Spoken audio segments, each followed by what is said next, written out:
So if I have a sum of money, would it be better investing in REITs, which stands for Real Estate Investment Trust, or would it be better putting the same amount of money in properties? Hi, this is Cayden Chang for VIA. So I traveled around the world bringing you the best idea in investing. So here am I standing right in the middle of Oishikawa Park, one of the most beautiful gardens in Tokyo, and I'm really lucky. Why? Because right now is the Sakura season.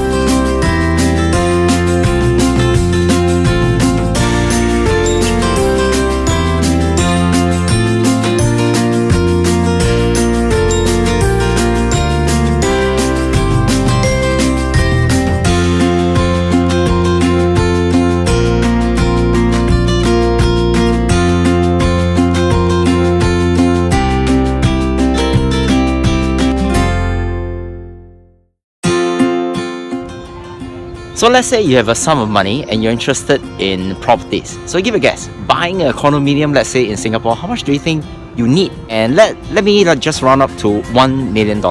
So in other words, in order for you to invest in a condominium, let's say a property, you will need maybe around $1 million.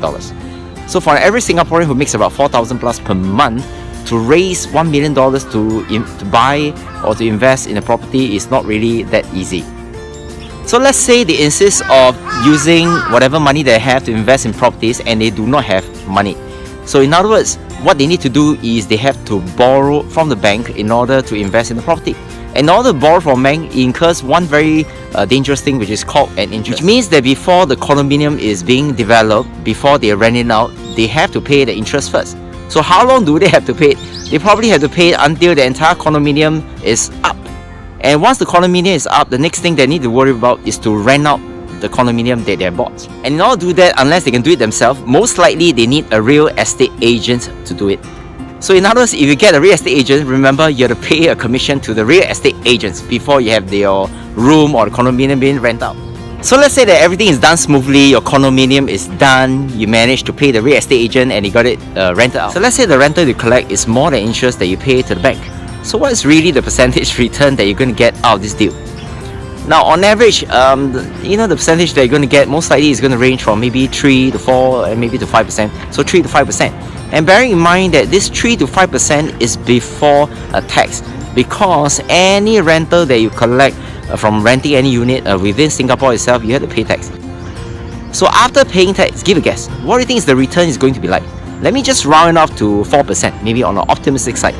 So in other words, in order for you to get 4%, you need to borrow a huge sum of money from the bank and then subsequently wait for the condominium or the properties to be developed. Then you need to engage a real estate agent and have it rented out and make sure that the rental that you're going to collect far supersedes the interest that you're going to pay to the bank. And bearing in mind that, I'm assuming that the tenant is not going to give you any trouble to the house they have. If the tenant is going to dirty your room, destroy some of the furnishings that you have, then you're going to fork out more money to fix whatever that's being damaged. And that, remember, that excludes the tax they're going to pay. So ask yourself, is investing properties really a very good deal? So if not, why do people want to invest in properties?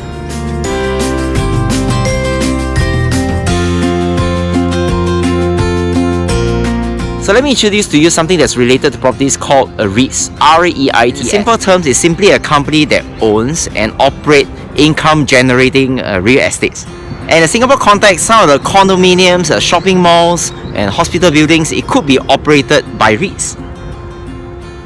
In other words, if you want to invest in real estate and yet the capital they have is not a lot, maybe a couple $100 or a couple $1,000, you can invest in real estate via REITs versus real life properties. So what are the advantages of investing in REITs versus properties? Now there are many, but let me start off with a few. So when you invest in REITs, it requires much more smaller capital than in the real life properties. For example, in REITs, depending on the quantity of the REIT stock that you want to purchase or the stock price of the REITs that you're going to purchase, maybe you will start off with a few $100, maybe $1,000, maybe $2,000 and so on. But remember, in order to buy a condo, a land, it's going to take a huge amount. So in ours, investing in REITs requires small capital versus properties. So if you invest in REITs, the annual return may range from 5% to 9% depending on the type of REITs that you invest in. But if you invest in properties, the return that you're going to get is maybe around 3 to 4%. bearing in mind that the return from properties is taxable, but the return that you get from the REITs is non-taxable. That's the most amazing part. So another good thing in investing in REITs is that REITs behave like a stock. In other words, you can log inside your brokerage account and you can buy and sell anytime. In other words, it's really liquid.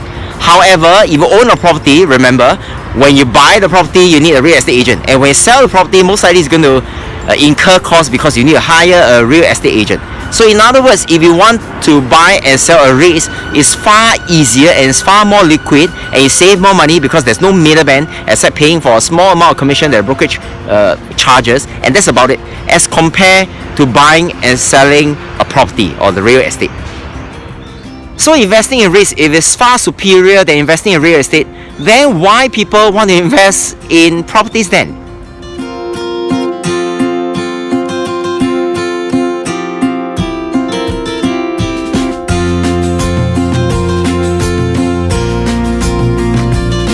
The answer is, I'm not really sure.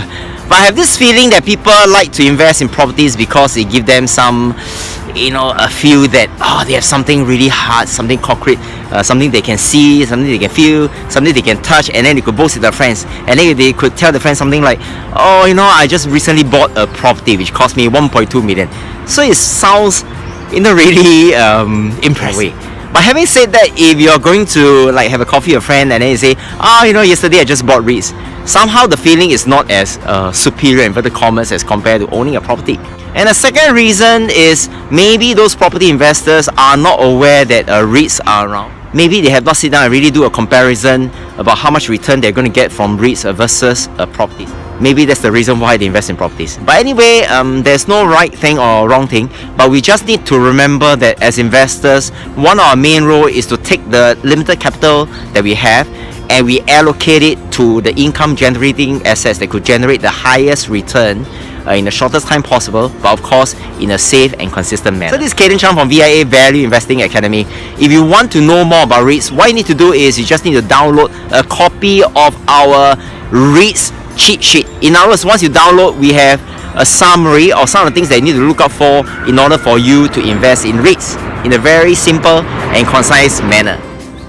So this is Cayden Chang from VIA Value Investing Academy, sharing with you right in the middle of Sakura season in Japan. See you soon. Goodbye.